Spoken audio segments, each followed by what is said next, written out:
So ngayong araw na ito, mag-unbox tayo ng isang workstation, MIG Vision X AI, MSI na workstation. So ito yung box niya. And titingnan natin kung ano ang laman ng box, kung ano ang forma ng workstation. So based sa specification nito is, ang specification niya is Intel Core Ultra 9 processor. So 3.7 GHz, tsaka meron siyang RTX 5090 Ventus 3X 32GB. May dalawang 2TB na HDD. Isang HDD lang. Tapos isa ring SSD na 2TB. Ang RAM nito is 128GB na tag 32GB ang isa. So yan, bubuksan na natin ang box. Samahan nyo ako buksan.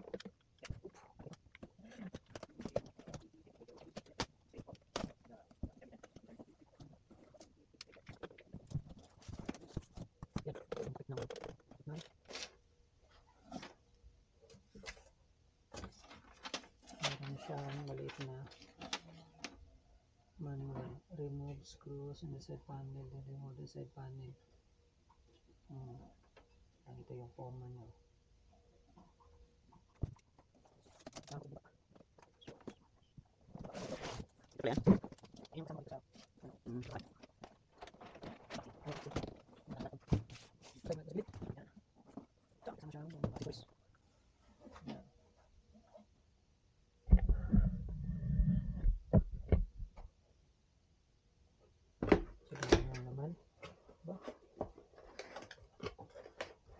SI talaga yung power cable niya. Tapos yung isa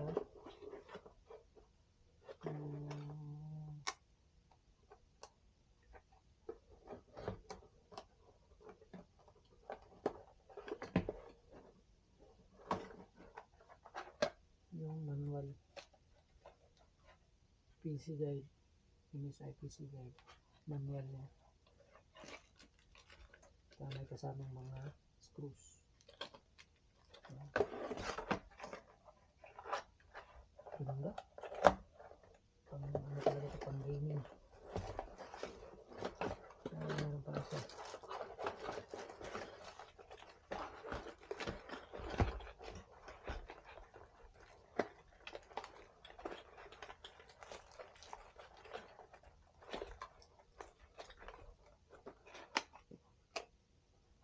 Kasama ito.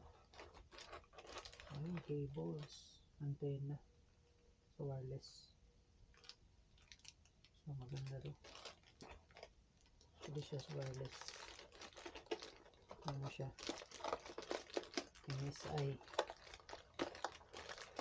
So ayan natin ito. Ayan. So ito yung laman ng box.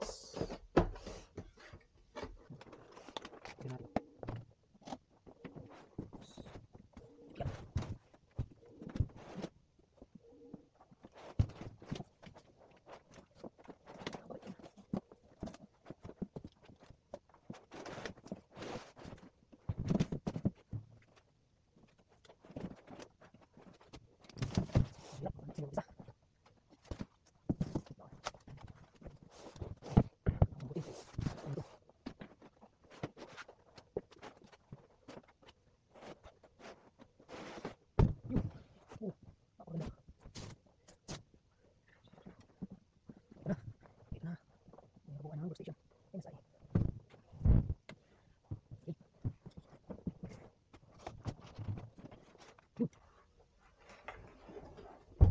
Wow, napakaganda. Please remove the phone inside before turning on. Okay.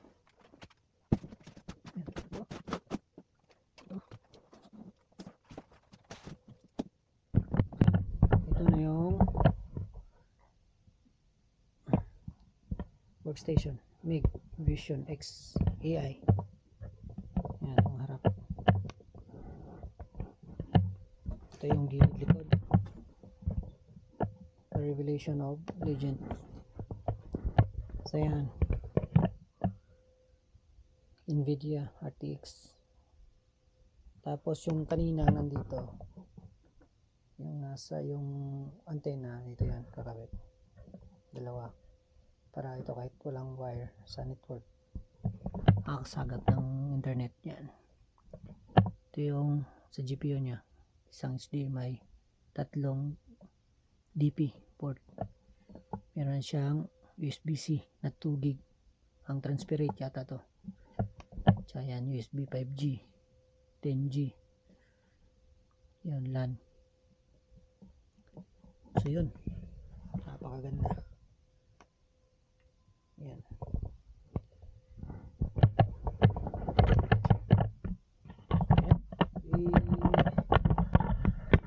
Sa next video papakita ko yung laman nito, tapos papaanda rin na natin ito para ma-test natin kung laman ng parts nito is katugma doon sa specification na binibigay ng supplier.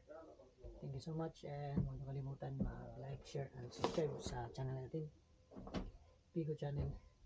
So yun.